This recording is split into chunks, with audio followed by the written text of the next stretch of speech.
Guys, welcome to my channel. আশা করি সবাই ভালো আছো। তো দেখেন আমার ফোনের স্ক্রিনে একটা ছবি দেখা যাচ্ছে। তো এই ছবিটা আমরা ফ্রি হ্যান্ড দিয়ে কীভাবে আঁকা যায়? তো ফ্রি হ্যান্ড আঁকার জন্য কিছু প্রসেস আছে, বা ফ্রি হ্যান্ড আঁকার জন্য যে বৃত্ত দেওয়া বা রাউন্ড দিয়ে পার্টটা ভাগ করে নেওয়া, এটা অনেকেই বুঝতে পারেন। তো আশা করি আমাদের জন্য এটা অনেক হেল্পফুল হবে। তো চলেন কথা না বাড়ি শুরু করা যাক। দেখেন আমি ফোনের এখানে আসার পরে এখানে একটা এডিট অপশন আছে, আমাদের এই সাইডে থাকতে পারে। এডিট অপশনটা খুঁজে নেবে, নেওয়ার পরে এখান থেকে মার্ক, আমরা এটা এই সাইডে স্ক্রল করে নিতে হবে। এখান থেকে মার্ক অপশনে যাবো, যাওয়ার পরে সার্কেল।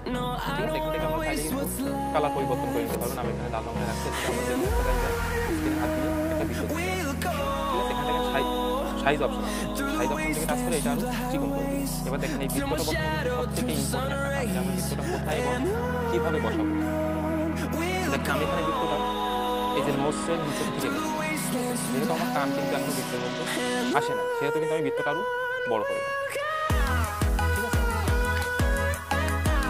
দেখেন আমি কিন্তু বৃত্ত দিয়ে ঠিক এই পাশটা কিন্তু কাভার করে নিচ্ছি, যে কোনো এক পাশ সম্পূর্ণ কাভার করে নিয়েছি। ঠিক আছে, মোটামুটি রকম কিন্তু আমি একটা কাভার করে নিচ্ছি। এখানে একটা জিনিস খেয়াল রাখবেন, বৃত্তটা যেন ঠিক মাঝ বরাবর দিয়ে দাগ যায়, অর্থাৎ এই যে ভুল লেভেল আছে যেটা ওখান থেকে দাগতে গেলে যেন ঠিক বৃত্ত মাঝ বরাবর দিয়ে যায়। আমি এখান থেকে স্ট্রেট লাইনের মধ্যে আমি দাগটা, ঠিক আছে, দেখেন আমার কিন্তু ঠিক বৃত্তে মাঝ বরাবর যায়, এই জন্য কিন্তু আমি দাগটা আরো ডাউন করে। ঠিক আছে, দেখেন আমার কিন্তু মোটামুটি যখন হয়ে গেছে, আমার দাগটা বেরিয়ে গেছে। এখানে কিন্তু ভুরু লেভেলটা ঠিক দাগের উপর দিয়ে আছে। এরপরে যেটা থাকবে সেটা হচ্ছে নাকের নিচের থেকে আরেকটা। আমি কিন্তু আমার আগের ভিডিওগুলোতে আমাদেরকে বলছিলাম যে ফেস আঁকানোর জন্য 3টা পার্টে ভাগ করে দিতে হবে। এখানে কিন্তু আমার 2টা হয়েছে, এখানে নিচের থেকে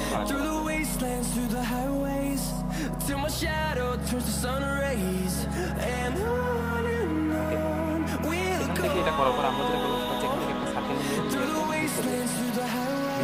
এই পাশ বরাবর কীভাবে বলবে সেটা হচ্ছে চোখ যতদূর পর্যন্ত আছে তার বাদ বাকি অংশটা পর্যন্তই বৃত্ত। আমি কিন্তু বাদ বাকি অংশটা বৃত্ত দিয়ে বসিয়ে নিই। এখান থেকে আমরা কিন্তু চাইলে ওপর থেকে লাইনটা দিয়ে নিতে পারি, যে চোখটা কেমন জায়গা থেকে থাকবে।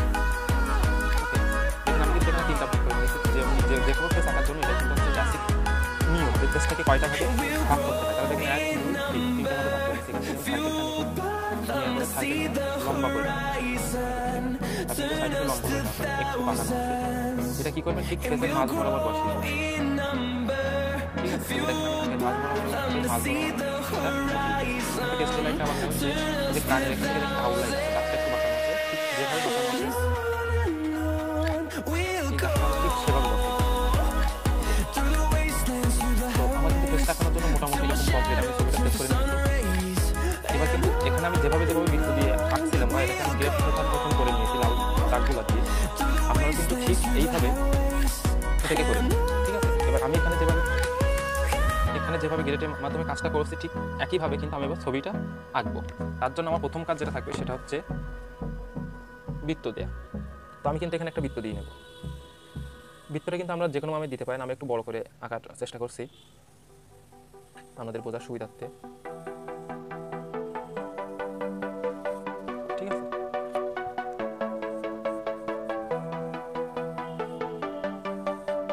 তো আমার কিন্তু বৃত্তটা মোটামুটি দেওয়া কমপ্লিট। এবার কিন্তু আমি বলছিলাম ঠিক মাঝ বরাবর দিয়ে দাগটা,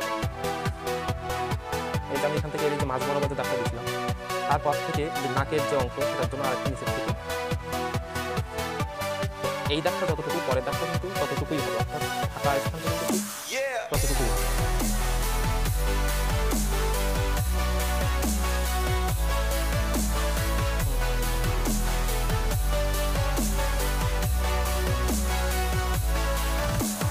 উপর থেকে একটা অংশ, এটা কিন্তু খুব একটা ইম্পর্টেন্ট না, এটা আমি কিন্তু কম বেশি করে নিতে পারি, এটা কিন্তু খুব একটা অসুবিধার মধ্যে ফেলবে না আমাদের কিন্তু ইম্পর্টেন্ট এই 2টা অংশ।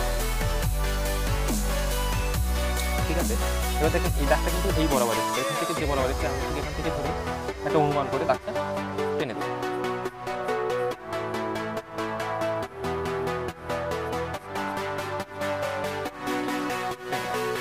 এবার কিন্তু আমাদের কাজ থাকবে, সেই কাজটা হচ্ছে আমি কিন্তু এই পাশের চোখ যতদূর পর্যন্ত আসবে ততদূর পর্যন্ত কিন্তু আমরা একটা বৃত্ত দিয়ে দেবো।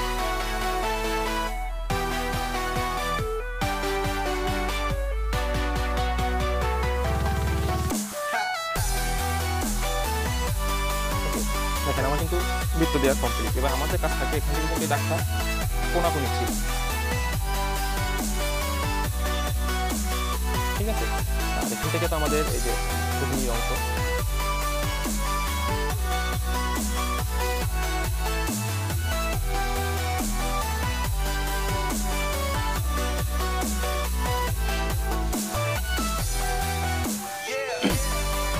দেখেন এখান থেকে আমি যে দাগটা আনছিলাম, এই দাগের চুলের অংশটা আমি কিন্তু আগে আউটলাইনগুলো সবগুলো আউটলাইন আগে করে নিচ্ছি, ঠিক আছে। এখান থেকে দেখেন চুলের অংশ আছে, তো আমাদের যাতে এখানে বুঝতে সুবিধা হয় সেহেতু আমি এখানে ডার্ক পেন্সিল ইউজ করছি। আমি মোটামুটি এরকম আগে আউটলাইনের কাজটা কমপ্লিট করি।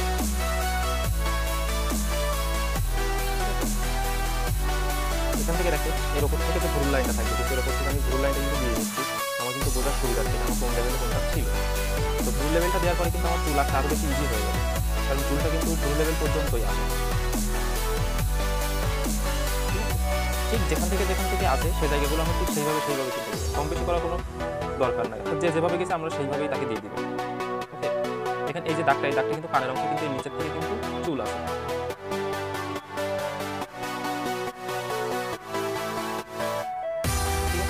যেহেতু ছবির উপরে ডার্ক আছে, আমি মোটামুটি যতটুকুই এখান থেকে দেখতে পাচ্ছি বা বুঝতে পারছি, আমি কিন্তু সেভাবেই উপরটা দিয়ে দিচ্ছি।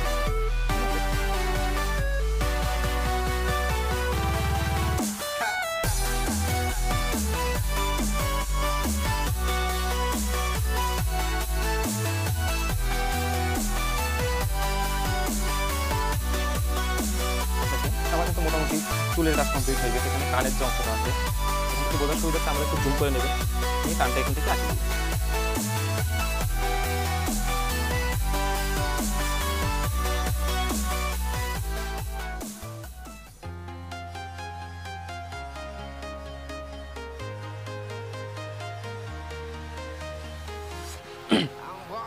দেখেন দাগের এই নিচের থেকে কিন্তু ঠোঁটটা আছে, এই যে এখান থেকে কিন্তু এই নিচের অংশ পর্যন্ত। তো আমি কিন্তু আগে এখান থেকে এই মিডিলটা বাইর করে নিচ্ছি ঠোঁটে, ঠিক আছে। তো এবার যদি আমরা চোখ আঁকানো শুরু করি, তাহলে দেখেন চোখটা কিন্তু ঠিক এই দাগ ছাড়া একটু দূরের থেকে আসে। এখান থেকে আমরা চাইলে কিন্তু একটা দাগ দিয়ে নিতে পারেন যে এই লেভেলের মধ্যে হচ্ছে চোখ হবে, তাহলে আমি কিন্তু বলছিলাম এই লেভেলে ভুল হবে আর এই লেভেলটা অংশের মধ্যে চোখ হবে। তো চোখ এখান থেকে একটু সরে যাবে, ঠিক আছে। এই যে দাগ ছাড়া একটু দূরের থেকে কিন্তু চোখটা শুরু, আর এই চোখটা যাবে কিন্তু ঠিক এই পর্যন্ত, ঠিক আছে।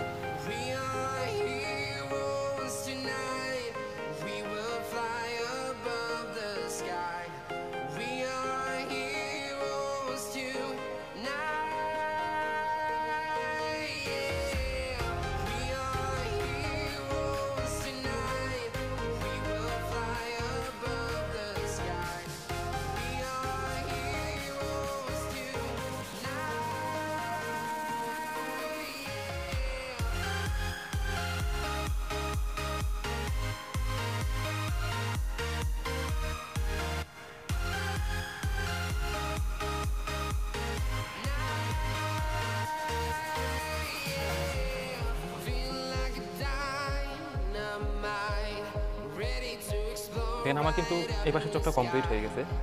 তো পরবর্তী চোখটাও কিন্তু ঠিক এখান থেকে একটু ছেড়ে আসবে।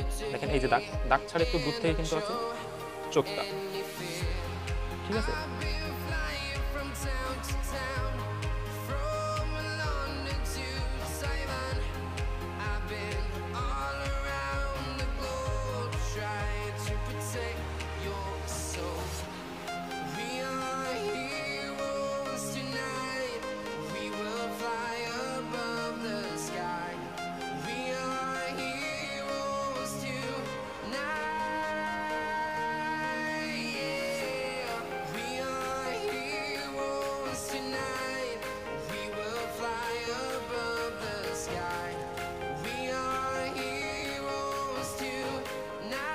দেখেন আমার কিন্তু চোখ কমপ্লিট হয়ে গেছে।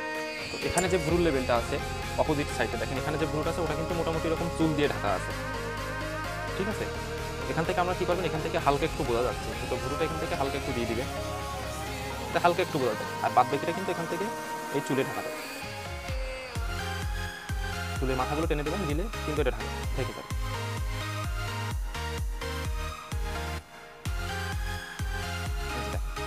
পরবর্তী যে ভ্রু যেটা আছে এটা কিন্তু এখান থেকে দেখা যাচ্ছে, এখান থেকে একটু করবে। তো এই যে দাগ আছে দেখেন, এই যে চোখ ছাড়া একটু কিন্তু এখান থেকে আছে ভ্রুটা, এখান থেকে এই পর্যন্ত ঘুরে আছে, আর বাদ বাকি অংশটা কিন্তু এই মধ্যে ঢাকা, চুল দিয়ে ঢাকা। ঠিক আছে,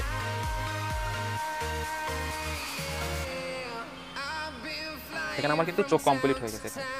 তো চোখের নিচের থেকে যে শ্যাডোর অংশ আছে সেটাও কিন্তু আমি একবার টেনে নিলাম, এই শ্যাডোর অংশটা। এবার দেখেন এই যে বৃত্তের বাইরের থেকে কিন্তু শুরু হচ্ছে।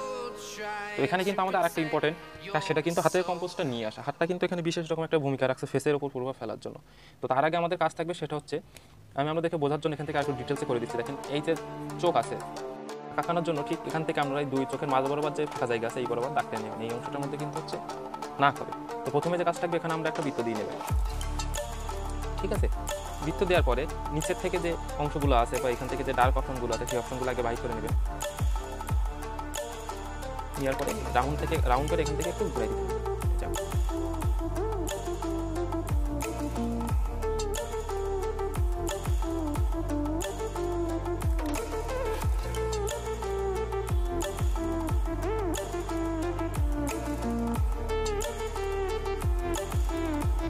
ঠিক আছে, আমি এখানে হয়তো একটু স্কেচ করে দিচ্ছি যাতে এটা বোঝা যায়।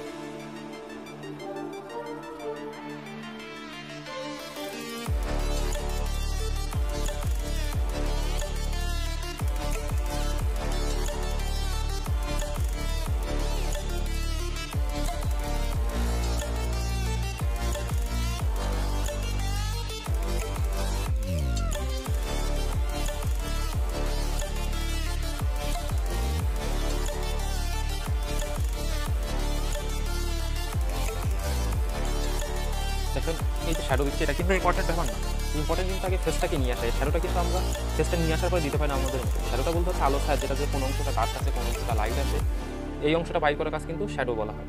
ঠিক আছে,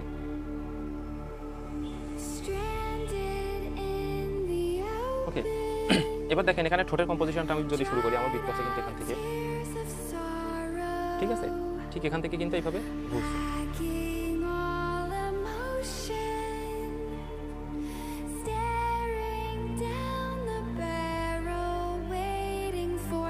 ঠোঁটটা কিন্তু থাকবে ঠিক এই যে মনি আছে না, দেখেন এই পাশ থেকে একটা দাগ দিলাম আর এই পাশ থেকে একটা, এই অংশটার মধ্যে কিন্তু আমাদের ঠোঁটের কাজটা সম্পন্ন করতে হবে, বা এই অংশটার মধ্যে কিন্তু ঠোঁট।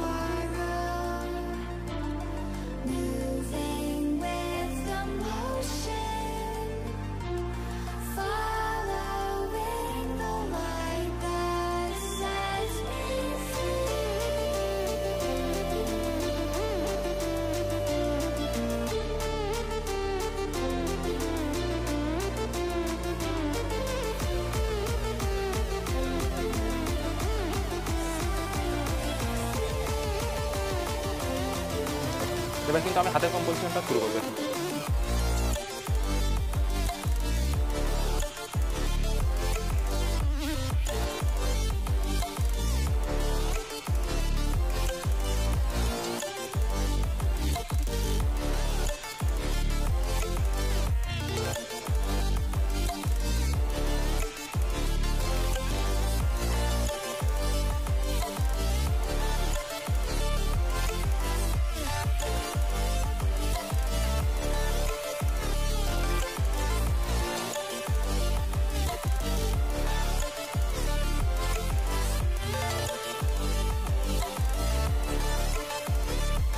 ঠিক যেটা যেখান থেকে আছে আমরা কিন্তু সেখান থেকে টানবেন। আমি কিন্তু আগে এই অংশ টানছি, তার কারণ এটা টানার ফলে কিন্তু আমার ফেসে ওই হাতের কিন্তু অনেকটা কাজ কিন্তু এর মাধ্যমে আমি করে নিতে পারবো।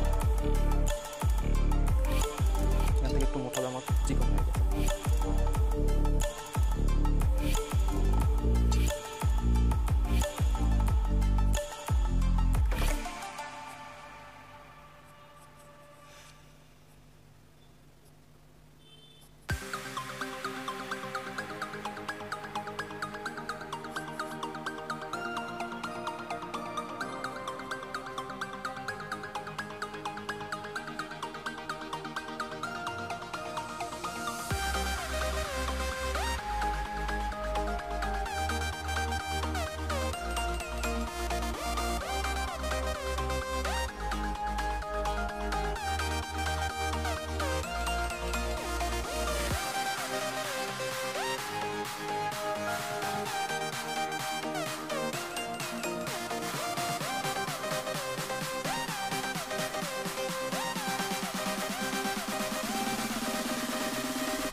এখানে আমার কিন্তু হাতের কম্পোজিশন মোটামুটি এরকম কমপ্লিট হয়ে গেছে।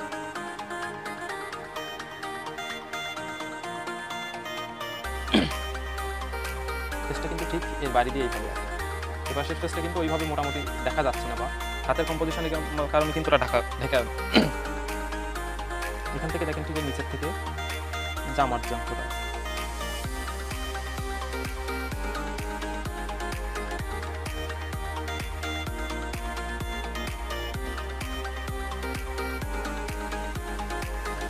ঠিক কানের এই নিচের থেকে কিন্তু হচ্ছে ঘাড়ের অংশটা শুরু।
দেখেন আমাদের কমপ্লিট হয়ে গেছে। তো আশা করি আপনারা এইভাবে চেষ্টা করবেন, আর অবশ্যই ভালো কিছু হবে আশা করি। ধন্যবাদ, ভালো থাকবেন সবাই। আর চ্যানেলটা কিন্তু নতুন হলে অবশ্যই কিন্তু লাইক, শেয়ার, সাবস্ক্রাইব করতে ভুলবেন না।